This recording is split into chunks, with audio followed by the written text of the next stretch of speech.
vous tous. Nous bénissons notre Dieu pour ce privilège. Nous avons ce dimanche, le premier dimanche du mois d'avril, 4e mois de l'année. Combien les jours passent vite. Oh, Dieu nous accorde le privilège de nous retrouver en ce lieu dans l'adoration et la louange. Oui, vous et moi, nous sommes des enfants bien-aimés, des enfants chéris de notre Dieu Papa.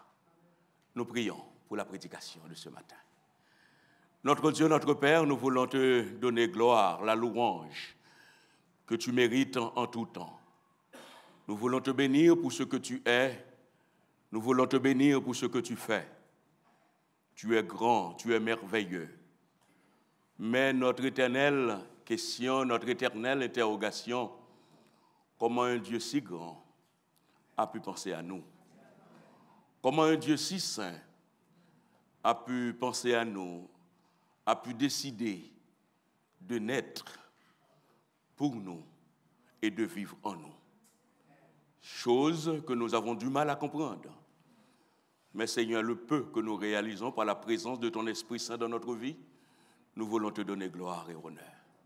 Seigneur, merci. Seigneur, après t'avoir adoré, Seigneur, le moment est venu où nous devons t'écouter, parler à notre cœur. Seigneur, parle. Nous sommes à ton écoute. Seigneur, je veux abandonner entre tes mains cette série de messages, cher Seigneur, que tu me révèles pour apporter, cher Seigneur, dans ton Église, sur ta personne, ô doux Jésus. Combien tu t'es humilié, combien tu t'es abaissé, combien tu t'es fait petit, Seigneur, pour nous sauver. Puisse ton Église être édifiée au travers de ces messages. C'est ma prière, c'est mon cri au nom de Jésus. Amen. Je vous invite à ouvrir vos Bibles avec moi et à vous mettre debout pour la lecture de ces paroles que nous sommes appelés à considérer jusqu'à dimanche de Pâques, si Dieu veut. Je vous donne rendez-vous et priez pour moi, à ce que le Seigneur puisse me donner la santé, puisse me donner tout ce qui est nécessaire, l'intelligence, la sagesse nécessaire pour délivrer ces séries de messages. Hébreux, chapitre 10, les versets 1er jusqu'au verset 12. Hébreux, au chapitre 10, versets 1er à 12. Lisons ensemble. En effet, la loi qui possède une ombre des biens à venir et non l'exacte représentation des choses ne peut jamais, par les mêmes sacrifices qu'on offre perpétuellement chaque année, amener les assistants à la perfection. Autrement, n'aurait-on pas cessé de les offrir, parce que ceux qui rendent ce culte, étant une fois purifiés, n'auraient plus eu aucune conscience de leurs péchés. Mais le souvenir des péchés est renouvelé chaque année par ces sacrifices. Car il est impossible que le sang des taureaux et des boucs ôte les péchés. C'est pourquoi Christ, entrant dans le monde, dit : Tu n'as voulu ni sacrifice, ni offrande, mais tu m'as formé un corps. Tu n'as agréé ni holocauste, ni sacrifice pour le péché.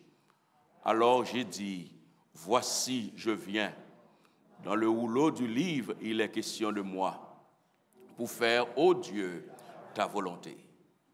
Après avoir dit d'abord : Tu n'as voulu et tu n'as agréé ni sacrifice, ni offrande, ni holocauste, ni sacrifice pour le péché, ce qu'on offre selon la loi. Il dit ensuite : Voici, je viens pour faire ta volonté. Il abolit ainsi la première chose pour établir la seconde. C'est en vertu de cette volonté que nous sommes sanctifiés par l'offrande du corps de Jésus-Christ une fois pour toutes. Et tandis que tout sacrificateur fait chaque jour le service et offre souvent les mêmes sacrifices qui ne peuvent jamais ôter les péchés, lui, après avoir offert un seul sacrifice pour les péchés, s'est assis pour toujours à la droite de Dieu. Amen. Puisse le Saint-Esprit de Dieu puisse bénir ces paroles dans nos cœurs. Assoyez-vous, bien-aimés sœurs, bien-aimés frères.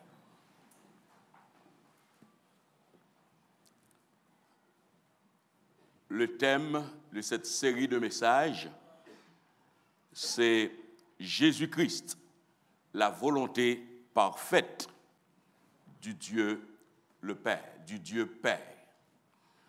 Jésus-Christ, la volonté parfaite du Dieu Père. La mission de Jésus sur la terre est caractérisée par l'obéissance. Jésus n'a fait qu'accomplir ce que son papa lui a demandé de faire. Obéissance. En Hébreu, au chapitre 5, les versets 7 jusqu'au verset 8, nous trouvons ces paroles. C'est lui qui, dans les jours de sa chair, ayant présenté avec de grands cris et avec larmes des prières et des supplications à celui qui pouvait le sauver de la mort, ayant été exaucé à cause de sa piété, a appris, puisqu'il fut fils, l'obéissance pour les choses qu'il a souffertes. Puis Philippiens chapitre 2 au verset 8, texte connu, nous dit « se rendant obéissant jusqu'à la mort, même jusqu'à la mort de la croix. » Nous voyons l'obéissance, c'est la caractéristique première de la mission de Jésus-Christ sur la terre. Mais non seulement l'obéissance, cette obéissance, Jésus-Christ l'a accomplie ainsi, c'est en vue de faire la volonté du Père, la volonté de son Papa.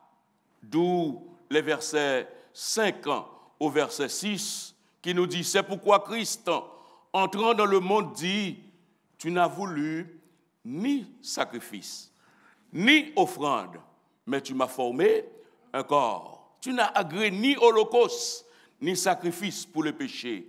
Alors j'ai dit, voici, je viens pour faire, ô Dieu, ta volonté.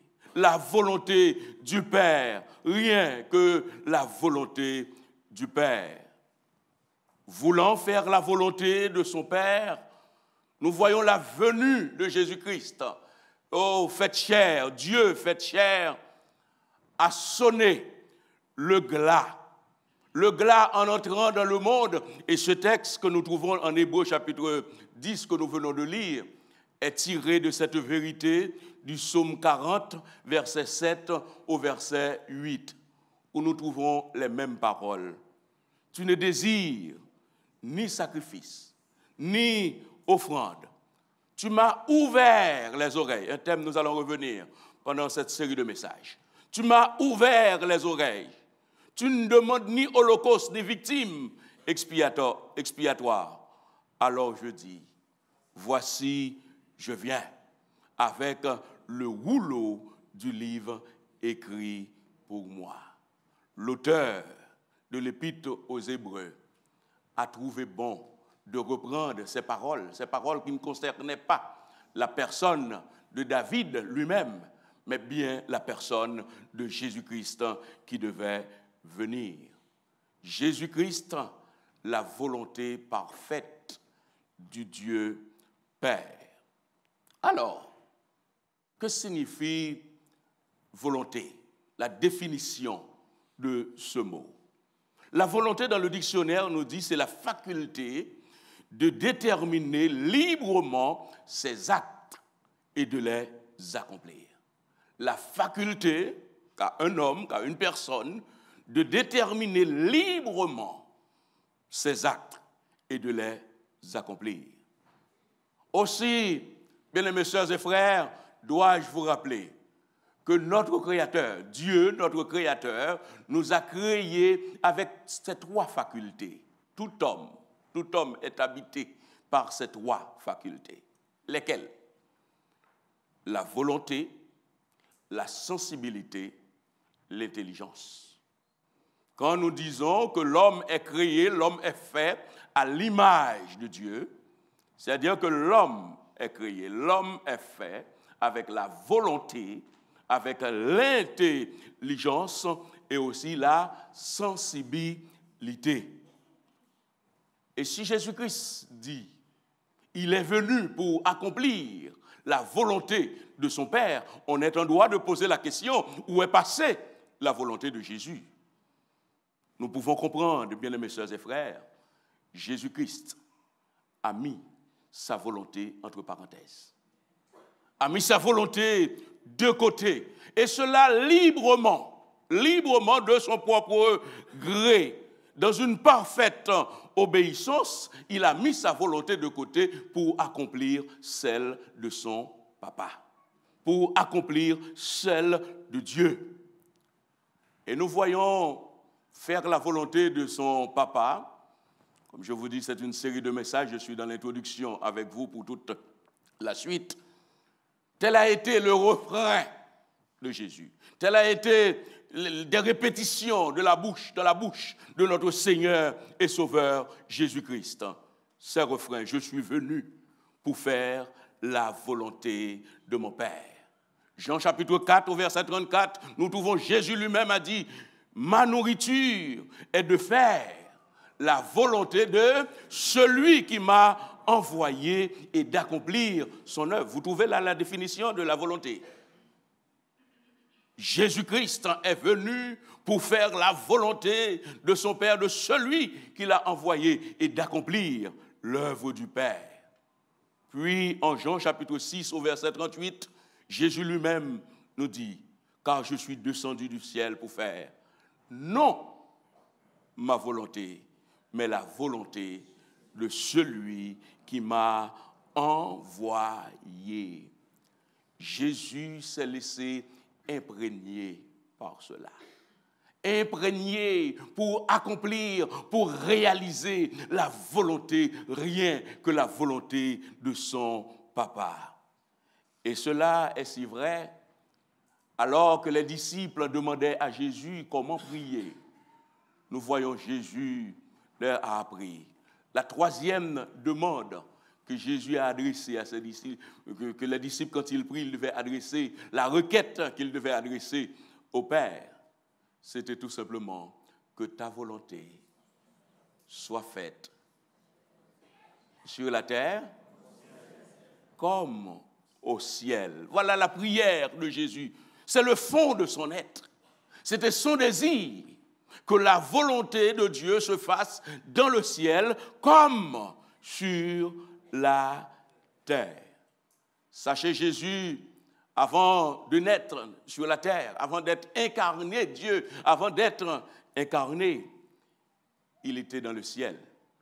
Et dans le ciel, Jésus, voyant les anges unis à Dieu dans un même vouloir. Et dans ce même vouloir, Jésus est attiré par ce même désir, à ce que sur la terre, des hommes et des femmes, bien-aimés sœurs et frères, se retrouvent dans ce même vouloir pour accomplir les œuvres de Dieu. Dans le ciel, les anges adorent constamment. Et Jésus-Christ, sa volonté, son désir, c'est-à-dire sur la terre, il faut que des hommes et des femmes se mettent aussi, non à faire ce qu'ils veulent, mais à faire la volonté du Père. Telle est la prière de Jésus-Christ, sur la terre comme dans le ciel que des hommes. Mais sachez quelque chose, bien-aimés sœurs, bien-aimés frères, ce n'était qu'une prière. Vous êtes avec moi ici maintenant? Ce n'était qu'une prière. Jésus-Christ a enseigné cela à ses disciples, mais Jésus-Christ est venu pour aller à la croix. Et c'est à la croix, Jésus va faire le nécessaire pour que sur la terre, que la volonté de Dieu se fasse, et que la volonté de Dieu se fasse dans sa personne même, c'est-à-dire dans la personne de notre Seigneur et Sauveur Jésus-Christ. Il y a un défi à relever. Jésus est venu sur la terre pour relever un défi. Quel est ce défi? Parce que Dieu le Père, dans le jardin d'Éden, a pris une honte. Dieu a été blessé. Il y a un affront qui a été fait à Dieu. Dieu a eu une énorme déception. Cette énorme déception, c'est quand sa créature de prédilection a détourné, délibérément, lui a tourné le dos en lui désobéissant. En acceptant d'écouter la voix de l'adversaire au lieu d'écouter la voix de Dieu. Dieu lui a dit de ne pas manger, mais l'adversaire vient lui dire, vous pouvez manger. Et qu'est-ce que l'homme a fait? L'homme a écouté l'adversaire. Est-ce que vous voyez un instant la déception pour Dieu le Père? Dieu qui a créé l'homme à son image et à sa ressemblance. Dieu qui a tout mis à la disposition de l'homme dans le jardin. Et voilà que l'homme a préféré écouter l'adversaire au lieu d'écouter Dieu. Cela ne vous arrive-t-il pas aussi, bien-aimés sœurs et frères, quand vous parlez à vos enfants, vous dites quelque chose à vos enfants, mais vos enfants ne font pas attention, ne font pas à ce que vous avez dit? Ils ont préféré écouter une tierce personne. Comprenez ce qui est arrivé à la personne de Dieu. Oui, délibérément, l'homme a désobéi. Et puisque l'homme a désobéi, Jésus veut venir pour appliquer l'obéissance. Puisque l'homme a tourné le dos à Dieu, Jésus-Christ a pris la décision pour dire, moi je viens pour obéir. Moi je viens pour faire ta volonté, rien que ta volonté. Jésus aime le Père, c'est ce que la Bible nous dit. Et non seulement Jésus aime le Père, mais le Père aussi aime le Fils. Vous êtes avec moi encore l'Église? Le Fils est dans le Père. Le Père est aussi dans le Fils. Et puisqu'ils se concertent ensemble, puisqu'ils sont un, Jésus dit, je viens. Je viens pour réparer. Je viens pour restaurer. Je viens, oui, il faut que je vienne pour rétablir cette honte. Parce que mon cher papa, mon papa chéri, je ne peux pas te laisser dans cette honte. Vous êtes encore avec moi, l'Église? Non, il n'est pas question que tu restes dans cette honte. Oh, je veux transmettre en quelque sorte ce que je viens de dire là. C'est pourquoi je prêche langue. Mes messages sont longs, parce que je vois que vous ne comprenez pas. Je suis obligé de reprendre à chaque fois. Parce que je vois des yeux qui ne sont pas sur moi, c'est-à-dire que vous ne comprenez pas. Est-ce que vous imaginez quand vous étiez enfant, ça n'allait pas pour vos parents? Ils souffraient de la misère. Qu'avez-vous dit? Vous vous êtes dit, je vais à l'école, je vais apprendre. Je vais étudier pour réussir, pour pouvoir aider mes parents. Pour que mes parents, moi, je vais... Est-ce que vous êtes avec moi à l'Église? Et voilà Jésus-Christ dans cette communion, dans cette intimité avec son Père. Il voit la honte de son Père. Est-ce que vous êtes avec moi à l'Église? Voyant la honte de son Père, il se dit, moi, je viens. Je viens pour relever ce défi.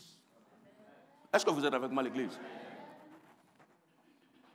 Je viens pour relever ce défi pour papa.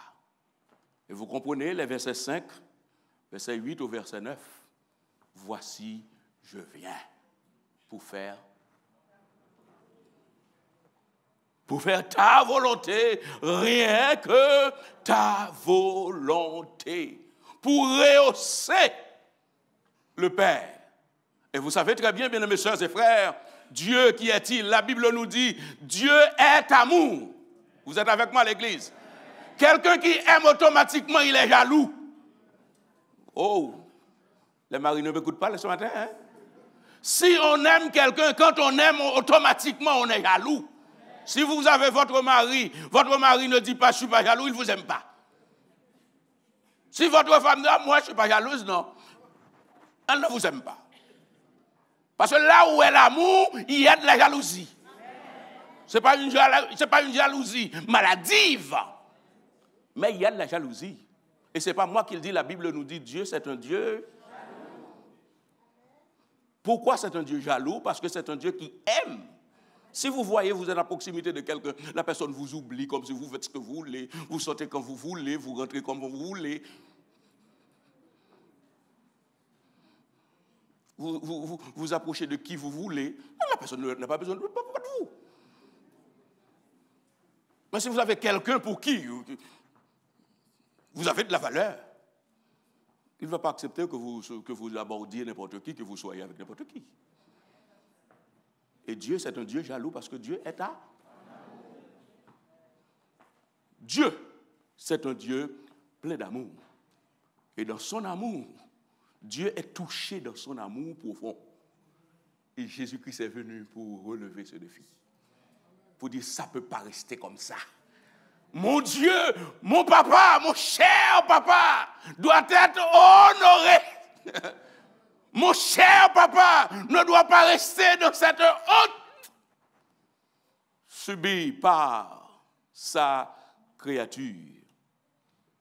Et c'est ainsi le thème que nous avons pour cette série de messages, Jésus-Christ, la volonté parfaite du Dieu Père. Je vous propose un programme. Pour vous qui aimez les programmes, pour vous qui aimez la parole de Dieu. Si vous n'aimez pas la parole de Dieu, vous n'allez pas aimer ce programme. Ce matin, je vous propose de voir avec vous, comme sous-thème, Jésus-Christ, le parfait sacrifice. Dimanche prochain, si Dieu veut, voir avec vous Jésus-Christ, la volonté parfaite de Dieu sur un âne. Vous êtes avec moi? Pour vendredi Pâques, si Dieu veut, après le lavement des pieds, c'est un temps sera ouvert pour ceux qui veulent chanter pour rendre gloire et honneur à notre Dieu. Pour Pâques, je vous propose Jésus-Christ, volonté parfaite de Dieu, angoissé et crucifié. Et pour dimanche Pâques, je vous propose Jésus-Christ, la volonté parfaite de Dieu, glorifié. Voilà le programme. Jésus-Christ, le parfait sacrifice. Depuis l'entrée de l'épidémie, je ne veux pas dire une épidémie, hein? Je dis bien, depuis l'entrée de l'épidémie dans le monde, à savoir le péché, il y a une coupure. La relation de l'homme avec Dieu a été rompue. Et cette relation, bien-aimés sœurs et frères, qui a été rompue, s'explique d'une manière claire. Quand Dieu a expulsé l'homme du jardin d'Éden, nous voyons qu'est-ce que Dieu a fait. Dieu a placé des chérubins. Amen, oui. Des chérubins dans le jardin d'Éden. C'est-à-dire que tout simplement, l'homme n'a pas le droit de rentrer comme bon lui semble. Et peut-être pour Pâques, vendredi Pâques, nous allons voir ça, le jardin. L'homme, le jardin, c'est la communion. Et puisque Dieu place des chérubins devant le jardin, l'homme n'a pas le droit de rentrer en communion avec lui, n'importe comment. Mais pour que l'homme puisse avoir plus ou moins, une relation avec Dieu, il a fallu un sacrifice. Il faut présenter un sacrifice. Et nous voyons quand Adam et Ève ont péché, quand Dieu s'est approché d'eux, ce que Dieu a fait, Dieu a offert un sacrifice. Un sacrifice. Un animal a été tué pour substituer, pour permettre à l'homme de reprendre une relation quelconque avec Dieu.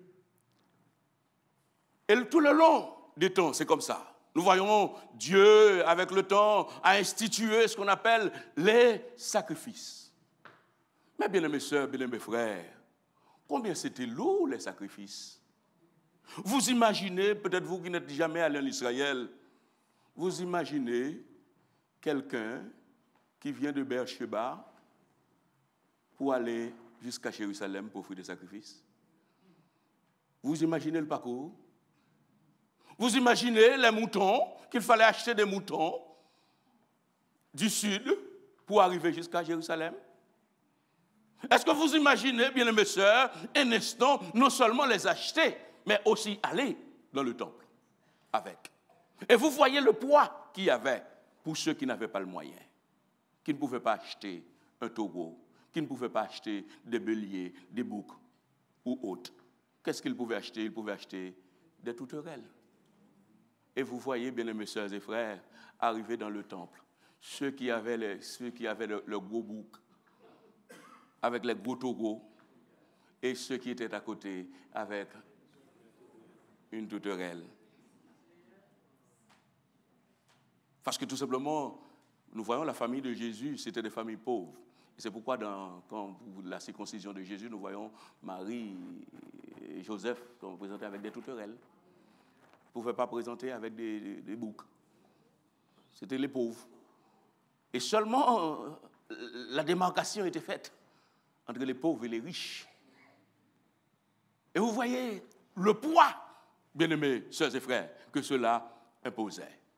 Et voilà des sacrifices qui se faisaient, et non seulement dans le temple, le défilé qu'il y avait, la ligne d'attente qu'il y avait. Et chaque année, des milliers d'animaux devaient être sacrifiés. Et si vous imaginez, bien-aimés sœurs et frères, du temple jusqu'à la vallée de Cédouan, la vallée de Cédouan, qu'on appelle aussi la vallée de la mort, du temple jusqu'à la vallée du Cédouan, la vallée de la mort, vous voyez les sangs qui coulaient, les sangs qui sortaient quand on égorgeait les animaux. Le sang devait couler du temple pour aller jusqu'à cette vallée des Cédons. C'est pourquoi on l'appelle la vallée de la mort. Le sang qui devait couler. Mais vous savez, bien mes sœurs, bien mes frères, tout cela ne pouvait pas couvrir le péché. Tout cela, ne faisait qu'apaiser. Je dis bien, ne faisait qu'apaiser Dieu dans son courroux, qu'apaiser Dieu dans sa colère. Oui, l'homme voulait la perfection. La perfection, c'est quoi? C'est avoir accès à Dieu, comme il est dit dans le texte. La perfection qui est présente. L'homme voulait avoir accès à Dieu. Mais tous ces sacrifices faits ne donnaient pas accès. Ne donnait pas accès à notre Dieu. Et puisque cela ne donnait pas accès à notre Dieu, parce que c'était l'essentiel des sacrifices, c'était pour trouver à Dieu. C'était pour qu'on puisse rentrer en relation avec Dieu. Et ces sacrifices aussi ne pouvaient pas ôter le péché. Ces sacrifices n'étaient qu'extérieurs, rien qu'extérieur. Dans le texte, vous voyez, il est question de la chair. C'est-à-dire l'extérieur. En apparence, les choses paraissaient être faites, mais au fond, rien de particulier, rien de spécial ne se produisait.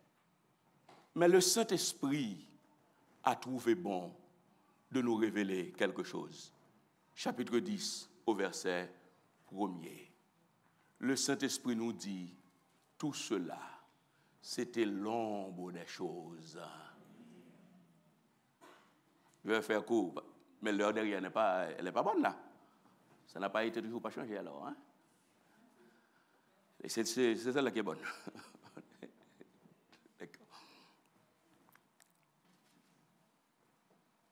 Le Saint-Esprit nous enseigne.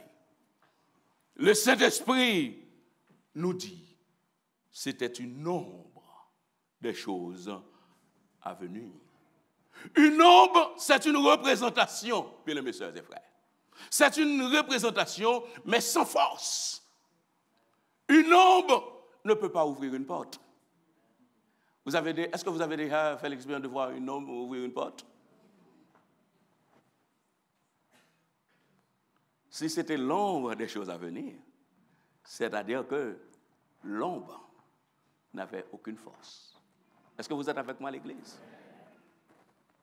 Puisque c'était l'ombre des choses à venir, une ombre n'avait aucun pouvoir. Et si c'était aujourd'hui qu'allait être écrite la parole de Dieu, on n'allait pas parler de l'ombre. Hein? On pourrait parler des photos. Parce que dans le temps où la Bible a été écrite, il n'y avait pas de photos. Est-ce que vous me suivez? Si c'était aujourd'hui, on n'allait pas parler de... Parce que dans ce temps-là, l'homme avec le soleil, c'est l'ombre.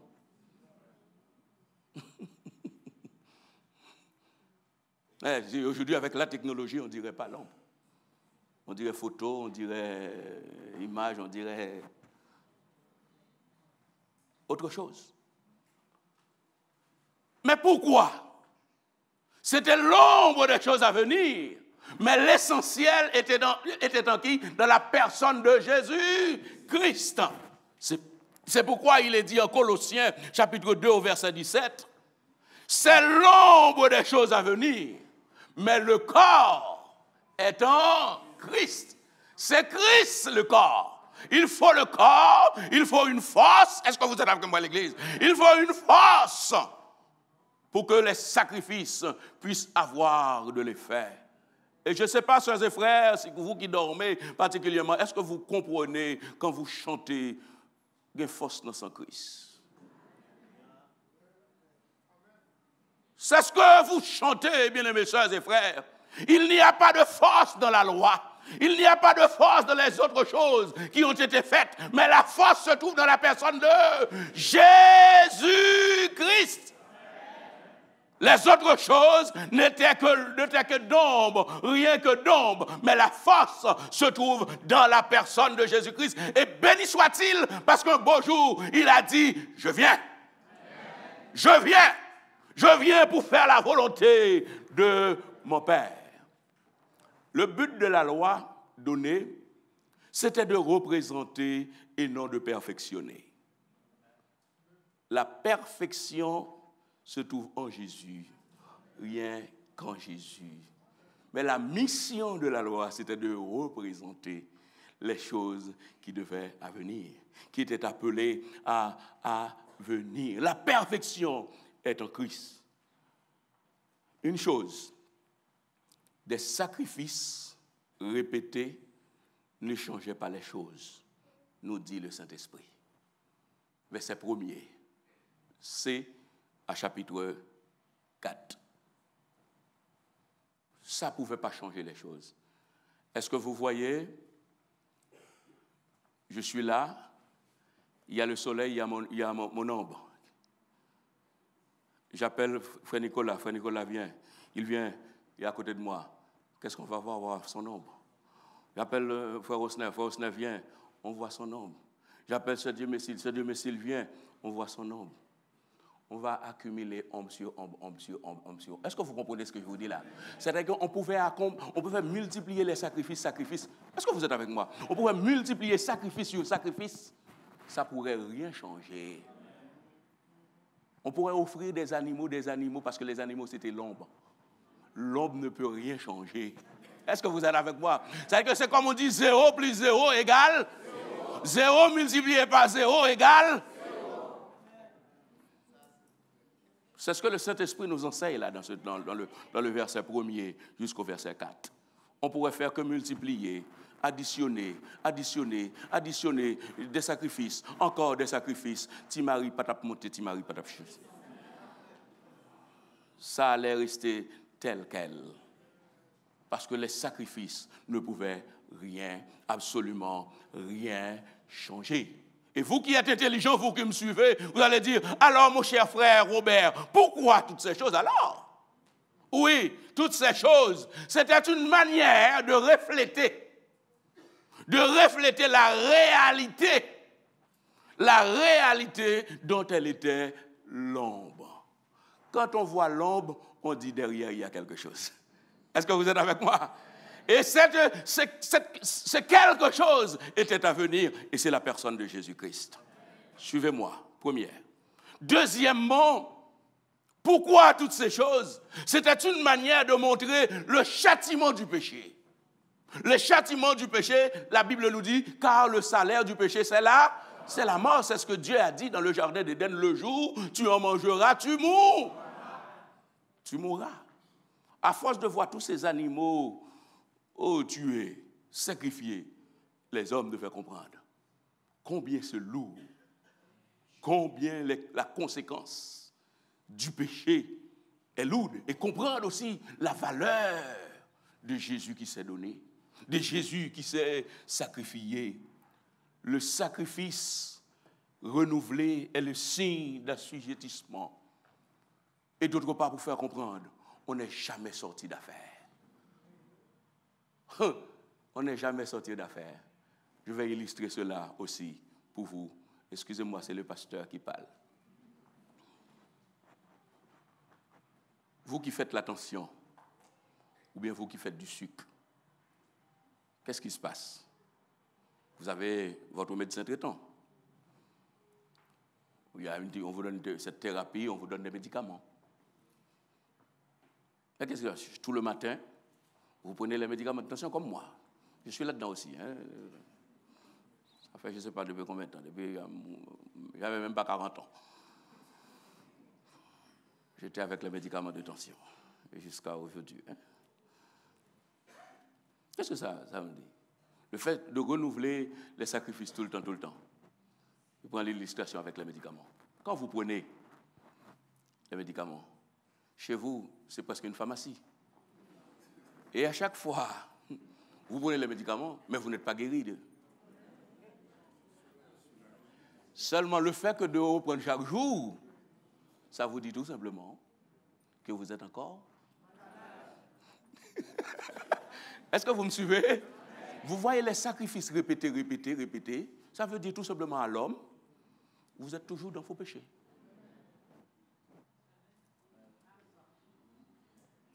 Il faut qu'il y ait quelque chose doit se faire. Mais ce n'est pas encore fait. Chaque jour, vous voyez le médicament, vous êtes obligé de prendre le médicament, c'est-à-dire que tout simplement, vous êtes toujours diabétique.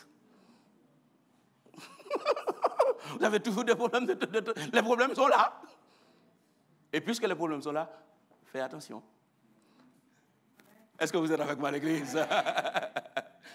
Les problèmes sont là, non? Faites attention. Et vous savez, non seulement, bien-aimés sœurs et frères, quelque chose de particulier. Non seulement, bien-aimés sœurs et frères, les médicaments étaient là, mais qu'on le veuille ou non, les sacrifices ne pouvaient rien faire sous la conscience. Oh, est-ce que vous me suivez l'église? Même après avoir présenté des sacrifices, la conscience était toujours malade. Vous savez, la culpabilité, c'est hier, c'est avec les mariés. Est-ce que c'est avec les mariés? Bon, je ne me rappelle pas. Vous savez, je rencontre tellement de personnes, je ne peux pas me rappeler à qui je dis quelque chose. Hein. Excusez-moi. La culpabilité. Mieux vaut rencontrer quelqu'un qui vous donne un coup. Vous savez que le coup, vous pouvez oublier. Mais vous avez quand vous avez quelque chose avec la conscience. Le poids de la culpabilité. La culpabilité attaque l'âme. Ou si vous voulez, la culpabilité attaque le cœur et l'esprit, la conscience. Si vous voulez, la conscience. C'est pour le cœur et l'esprit. La douleur, c'est pour le corps. Quelqu'un vous tape là, ça fait mal, c'est le corps. Mais vous savez, la plus grande douleur, c'est la douleur de l'esprit. Et douleur du cœur. Et voilà les hommes, après avoir présenté des sacrifices, les douleurs restaient là. La souffrance était là, bien là. Il a fallu quelque chose se fasse. Nous trouvons un homme dans la Bible qui nous parle de cette conscience, de la culpabilité. Et suivez-moi l'Église. David nous dit dans le psaume 51 au verset 5. Car je reconnais mes transgressions. Et que dit la suite? Et mon péché est constamment devant moi.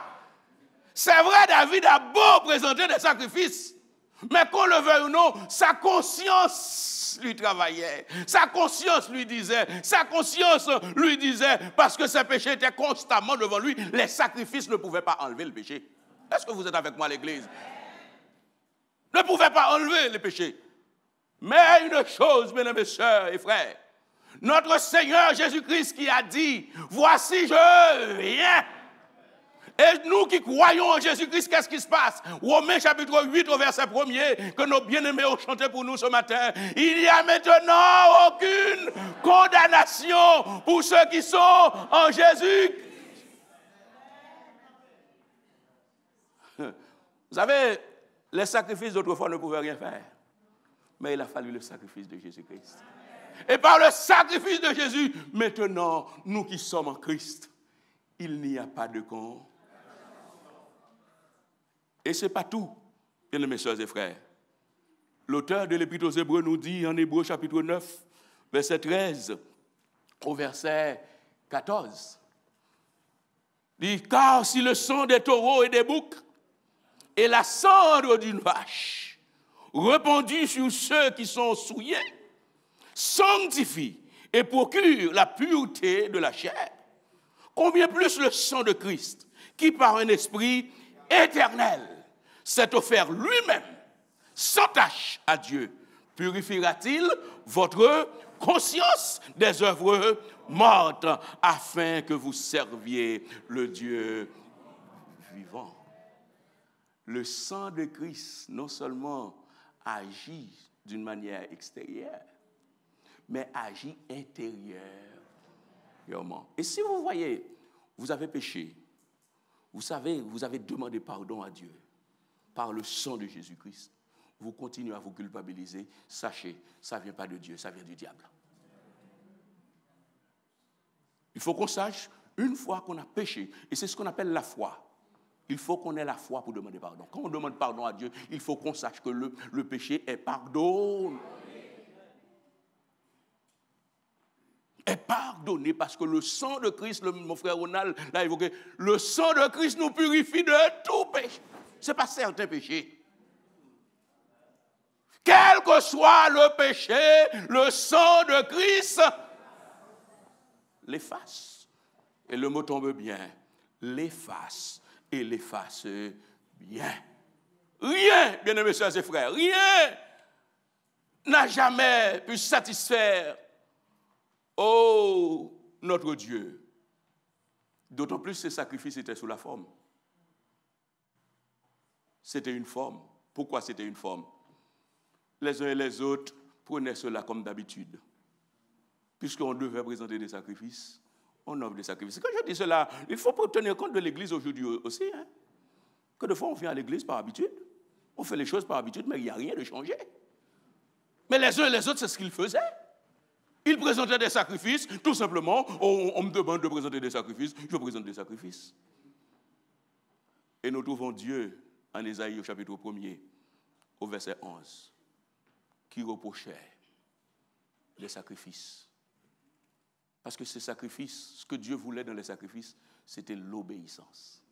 Et c'est Samuel qui nous a donné cette première leçon pour dire, Dieu prend plaisir dans l'obéissance et non dans l'obéissance. Dieu nous demande de faire ci, mais si le cœur n'est pas disposé à le faire, si ce n'est pas à contrainte, si vous chantez, ce n'est pas à contrainte, Si vous priez, ce n'est pas contrainte. Si vous dirigez, ce n'est pas contrainte. Si vous prêchez, ce n'est pas contrainte. Dieu ne prend pas plaisir là-dedans. Nous voyons Dieu qui dit au peuple, ce n'est pas vos animaux, j'ai besoin. Est-ce que vous pensez que j'ai besoin? Vous ne m'avez jamais vu manger un morceau de viande? Mais non, mais ce que je veux, c'est l'obéissance. C'est la disposition du cœur. Mais vous savez, cela, Dieu ne l'a jamais trouvé. Est-ce que vous êtes avec moi à l'église? Dieu ne l'a jamais trouvé.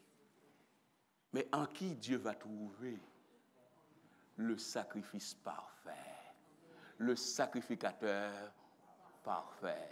C'est dans la personne de Jésus. Et c'est pourquoi Jésus-Christ, aimant son Père, Jésus-Christ a dit, voici je viens. Amen. Pour faire plaisir à son Père, voici je viens.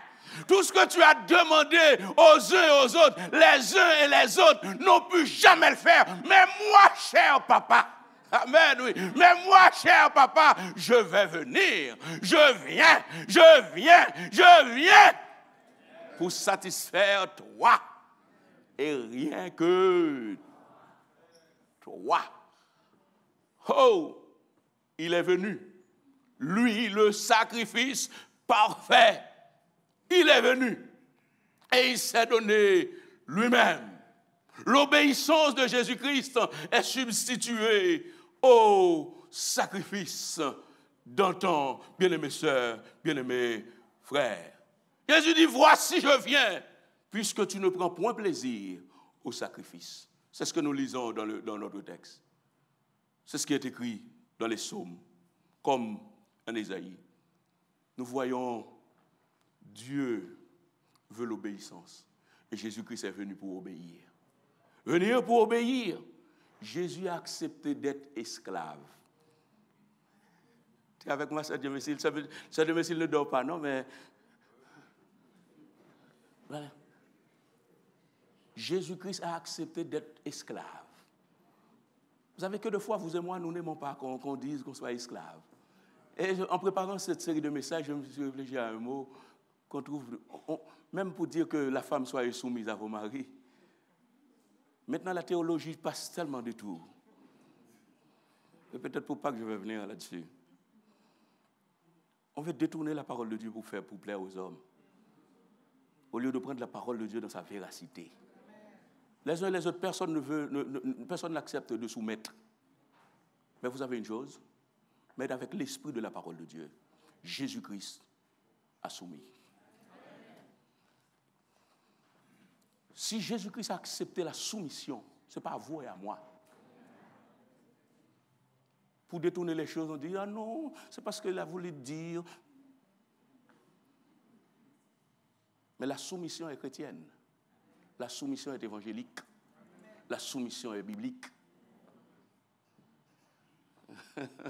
Personne ne veut soumettre à personne. Mais vous avez une chose, je vous dis. Jésus-Christ a accepté d'être esclave. Vous savez, un esclave, je vais vous dire la définition au départ, un esclave n'a pas de volonté. C'est son maître. Quand Jésus-Christ a dit « je viens pour faire »,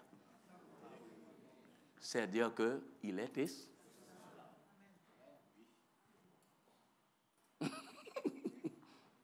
Ce n'est pas moi qui décide, mais c'est...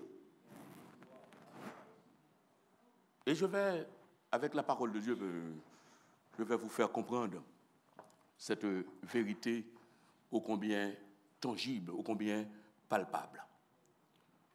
En Exode, chapitre 21, verset 5 au verset 6, nous allons lire ces paroles.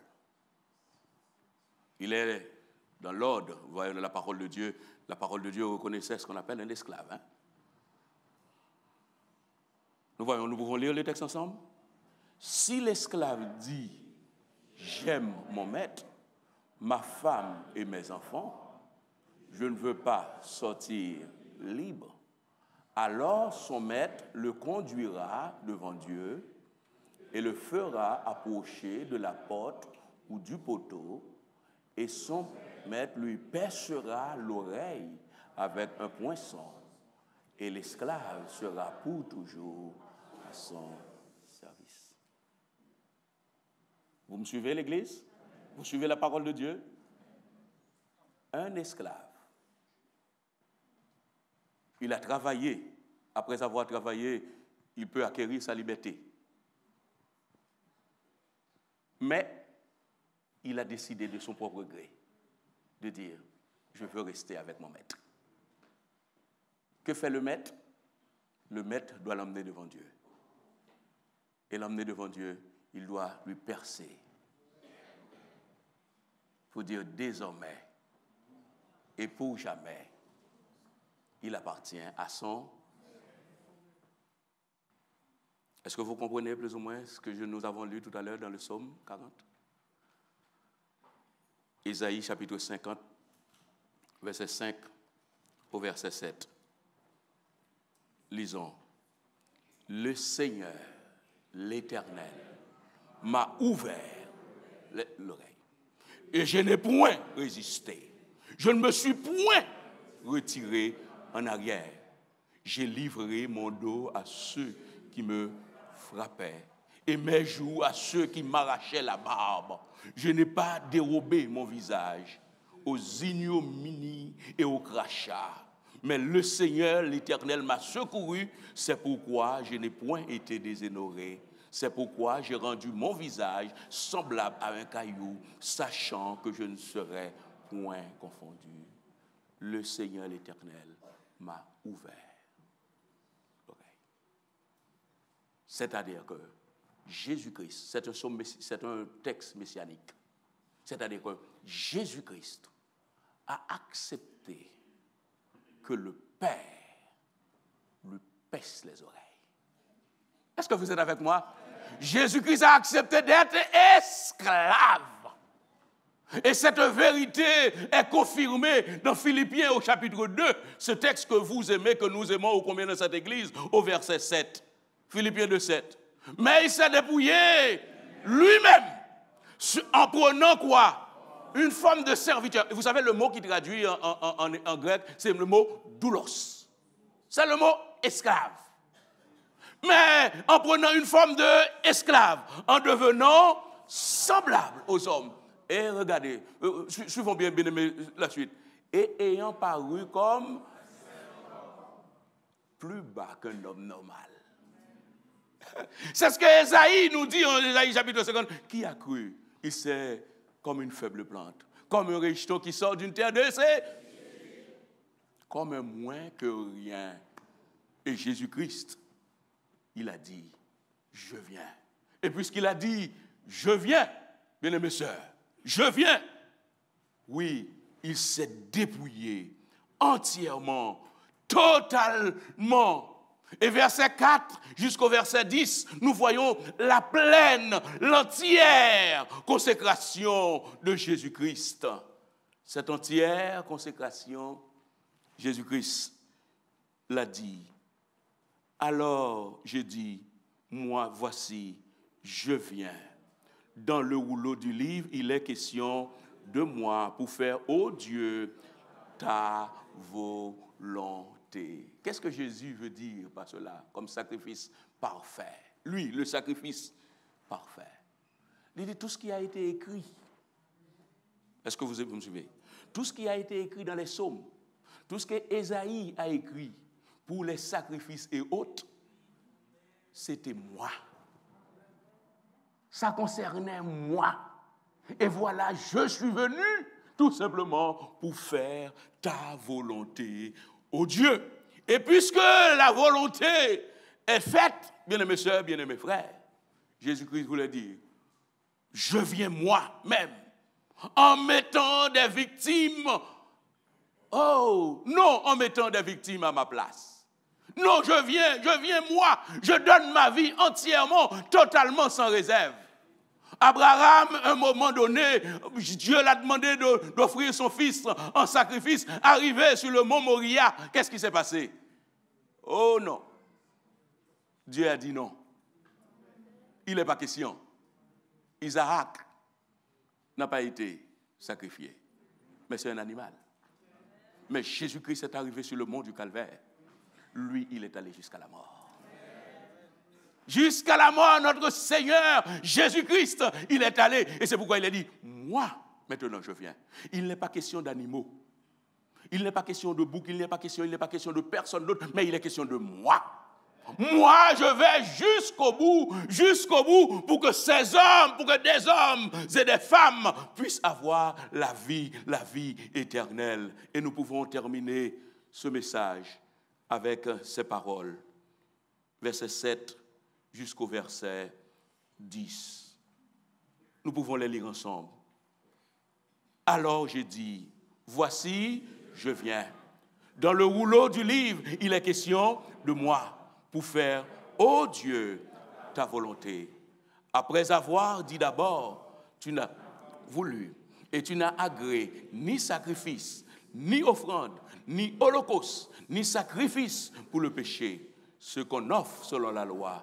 Il dit ensuite, voici je viens pour faire ta volonté. Il abolit ainsi la première chose pour établir, verset important, verset 10. C'est en vertu de cette volonté. Est-ce que nous pouvons dire cela encore plus fort? C'est en vertu de cette volonté, qu'est-ce qui se passe? Que nous sommes sanctifiés par l'offrande du corps de Jésus-Christ une fois pour... C'est par cette offrande volontaire. Par cette offrande volontaire. Vous et moi, nous sommes sanctifiés. Nous sommes rachetés. Nous sommes libérés. Ce n'est pas le sang des boucs. Ce n'est aucune autre démarche. Mais c'est le sacrifice parfait. Le sacrifice parfait. Le sacrifice volontaire de Jésus-Christ qui nous a sanctifiés, qui nous a mis là où nous sommes ce matin. Que le Seigneur vous bénisse. Amen.